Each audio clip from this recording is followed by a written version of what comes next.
23rd World Tournament is my favorite arc in all of Dragon Ball. Let's talk about it.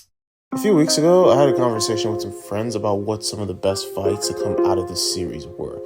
It was the usual answers you'd come to expect, but a trend I noticed was the distinct lack of OG Dragon Ball in its fights. Then it got me thinking, why is that the case? Well, let's look at the history of Dragon Ball in the West specifically. For a lot of fans, their first exposure with the series was with the Funimation or Ocean dub of Dragon Ball Z. Vegeta, what does the scouter say about his power level? It's 1006. And not even knowing about the precursor to that. So most times it's overshadowed by the more iconic arcs of Dragon Ball Z and even written off by some fans as unimportant. However, this culminating saga of Goku's journey laid the groundwork and is a crucial foundation for some of the iconic elements that would define the series moving forward.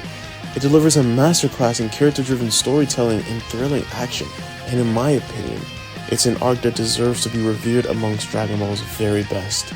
So, without further ado, ladies and gentlemen, this is Akira Toriyama's underrated masterpiece, the 23rd World Tournament.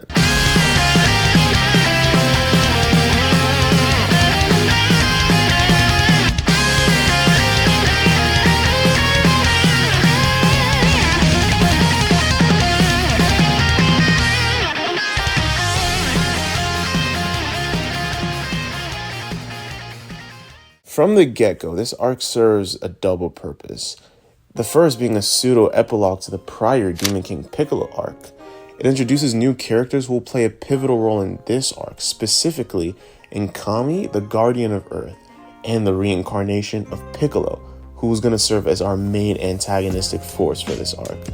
In this brief section on Kami's lookout, Goku learns very important martial arts practices that'll stick with him for the rest of his life, which we'll talk about more once we dive into the character of Goku within this arc. Shenron gets revived, so do the people that got killed as a result of Piccolo, and Goku agrees to train on Kami's lookout for the next 3 years. So for now, we leave our hero.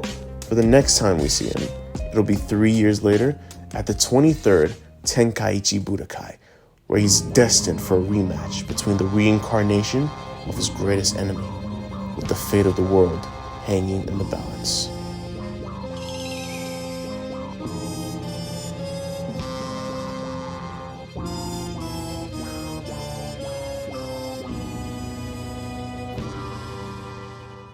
In this section, I'm going to go over some of the main players of this arc, in my opinion, as well as their own respective character arcs within this tournament. First up, Krillin. Krillin is very interesting. Out of everyone in the tournament, he has the most history with Goku, participating in the previous 2 alongside him, and even having a great fight with Goku in the semifinals of the 22nd tournament. But fate dealt him a terrible hand, as shortly after the tournament, he was killed by one of Piccolo's sons. Is them tears, bro? Now he's been brought back to life. He has a second chance, and fate being the cruel trickster that she is, his first opponent is the reincarnation of the person responsible for his death. Though unaware of this situation, he showcases just how much he's evolved as a fighter in these last 3 years. From being effortlessly killed by a subordinate of Piccolo 3 years ago, to standing his ground against a stronger reincarnation. And even though he didn't win the fight, it's wonderful to see his growth as a fighter, even receiving acknowledgement from his master.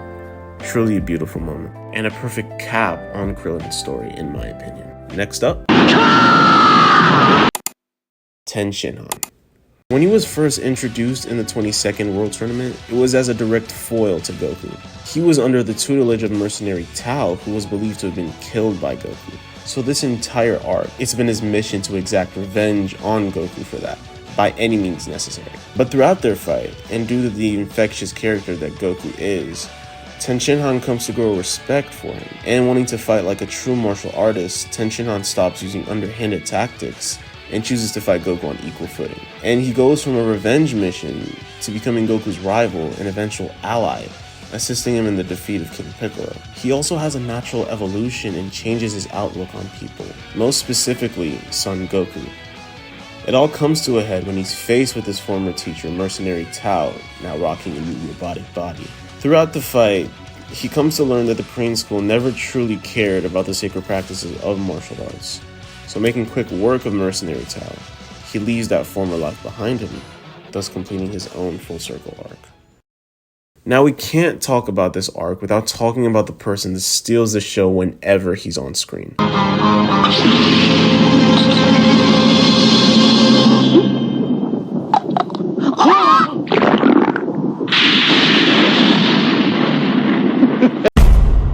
Piccolo Jr. If we compare him to his father, we notice very distinct contrasts. The Demon King was vile and ruthless. Without a care in the world, he destroyed and killed whenever he saw fit, never showing a hint of empathy towards anyone. This Piccolo was a contrast to the Demon King's arrogance. He's far more reserved. He stands on top of the building, away from his competition, maybe doing this unconsciously, showing his viewed position of power towards the Earthlings. But maybe I'm reading into it too much. This Piccolo is still prideful, utterly sadistic, but at the same time, he's pragmatic. He quietly acknowledges his opponent's strengths and even gives them respect, but don't think for 1 second that he isn't utterly evil beyond comprehension. Like I mentioned earlier, this arc serves as a fantastic culmination of Goku's journey from Chapter 1 of Dragon Ball.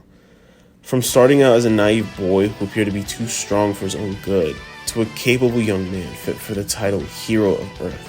Within this arc, we see Goku utilize the lessons of every teacher to their full potential, be it Master Roshi, Korin, Mr. Popo, etc. And throughout the tournament, Goku almost carries this sort of ethereal presence everywhere he goes, and it always feels like he's at a level above everybody else. His determination to win, his quick thinking to prevent getting wrung out on multiple occasions, and his strategic way of tackling obstacles. I don't think there's another instance when Goku was this laser focused, and I can do nothing but applaud Toriyama, showing us the natural evolution of Son Goku throughout the series, bringing us to a natural endpoint for the character.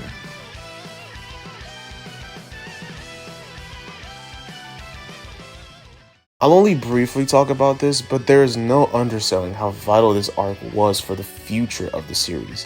The very first instance of a prolonged beam struggle in the series, right here. The use of a gigantified fighter, right here.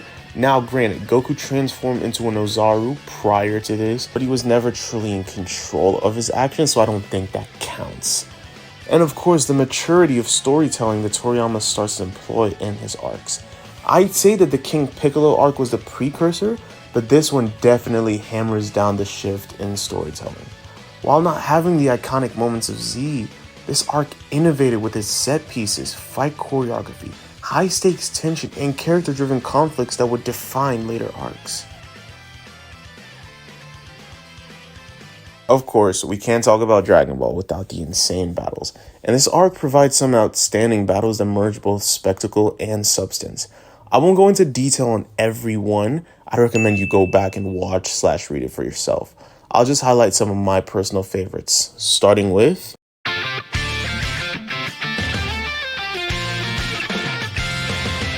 Yamcha vs. Shen. This is one of the most severely underrated fights in the entire series, but there are a lot of aspects that I do enjoy about it. Most of all, Toriyama's comedy really takes center stage here. At this point, nobody is aware that Shen is actually Kami in a human body. So Yamcha thinks this is going to be an easy ticket to the semifinals, which is when he gets absolutely humbled.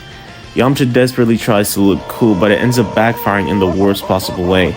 Shen utterly humiliates Yamcha, causing a roaring laughter in the audience and leaving Yamcha an embarrassed mess. I do appreciate how even in these tense situations, Toriyama can still find ways to make us laugh. But now Yamcha's pulling out all the stops, and he whips out his last resort, which he was saving for later.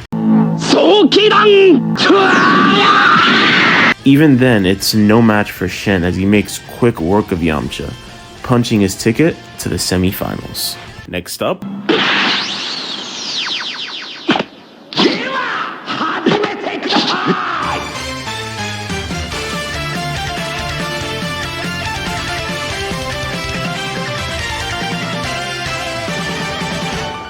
Son Goku versus Ten Shinhan. I love how this match serves as a rematch to last year's final. It really demonstrates how both fighters have grown since the last time they fought. And this is truly the first fight in which we are able to see just how much Goku's improved over these last 3 years. It seems to be an even battle at the start, with both competitors landing good blows on each other. That is, until it becomes apparent just how wide the gap in skill has become. This entire tournament, Goku's been fighting with a handicap. And it's not just any regular handicap. 全部で100キロあるぞ、これは。100キロだって Goku has been fighting with over 200 pounds of weighted clothing. And from this point on, the skill gap is immeasurable. Ten Shinhan is absolutely no match for Goku's speed. Even when he pulls out a cloning technique, Goku is able to quickly dispatch of them due to the fact that each clone is a quarter of the original strength. Again, highlighting Goku's prowess and battle IQ, even in the middle of a fight. And just like that, this one-sided rematch between rivals comes to an end. The winner of this match, in dominating fashion, Son Goku. Next,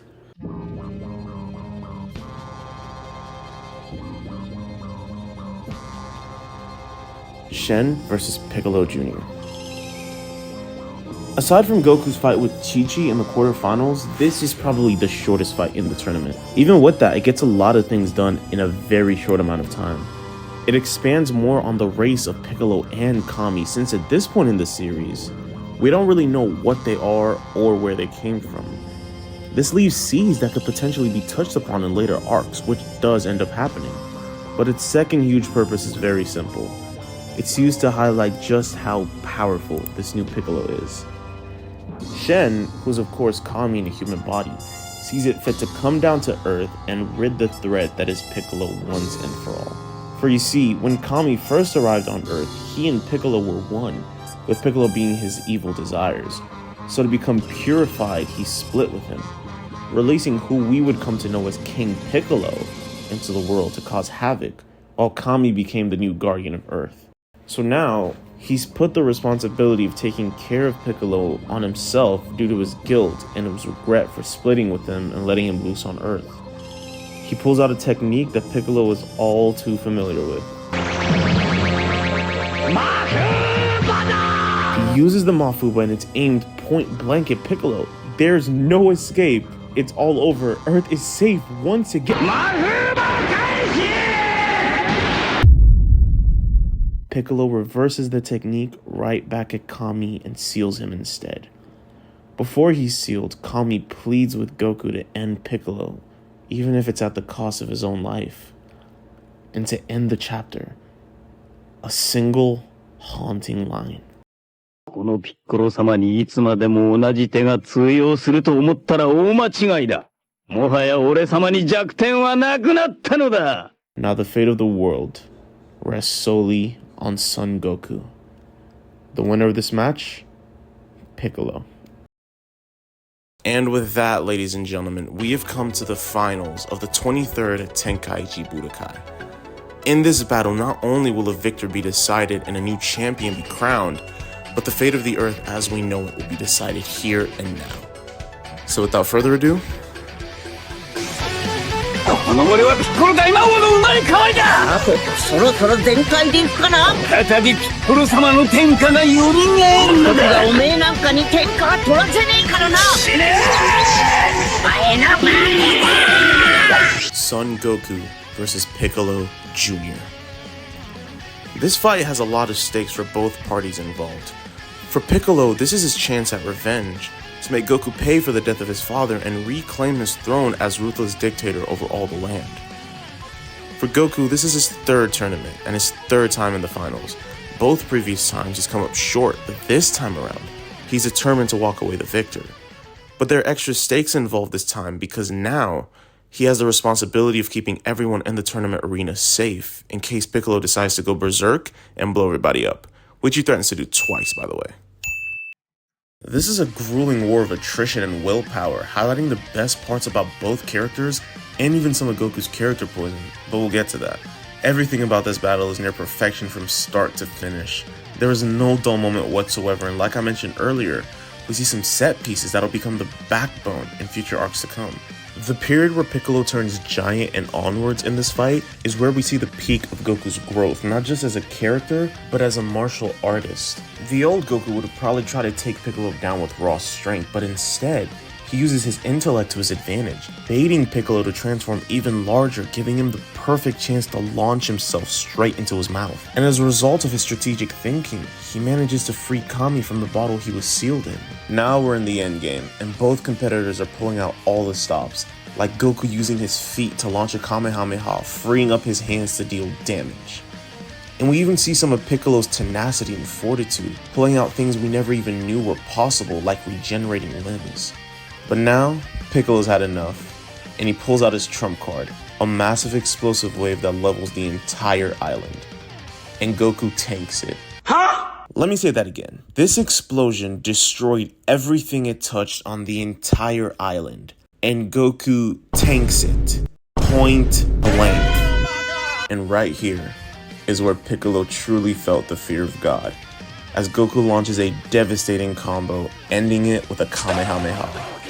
And it looks like it's all over. Piccolo is out of energy and the ref starts to count. He gets all the way to 9. Goku turns and gives his friends a thumbs up. This story is so special to me. When I read Dragon Ball for the first time, it was love at first sight. I fell in love with the characters, the story, the world, everything. It taught me the power of transcending limits and proving those who doubted you wrong. It taught me to stand my ground in the face of adversity. And perhaps the most important lesson, when it seems like plan A and plan B fail, create a plan C and overcome. And with no other options, no other limbs to use, and nothing but his will to be the strongest, Goku overcomes all the odds in the face of certain death. And finally, after his 2 previous shortcomings in the tournament, this ultimate test proved Goku's unbreakable spirit and growth into a true martial arts master, overcoming his past failures and evil's malicious plans through sheer force of will. The winner of the 23rd Tenkaichi Budokai, Son Goku.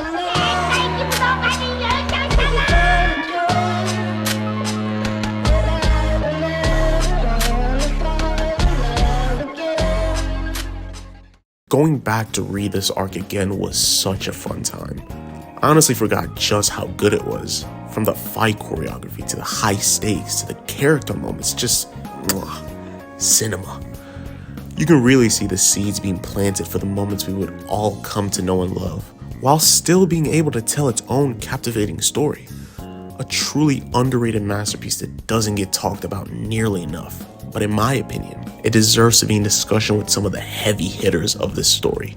But with all that being said, thank you so much for watching.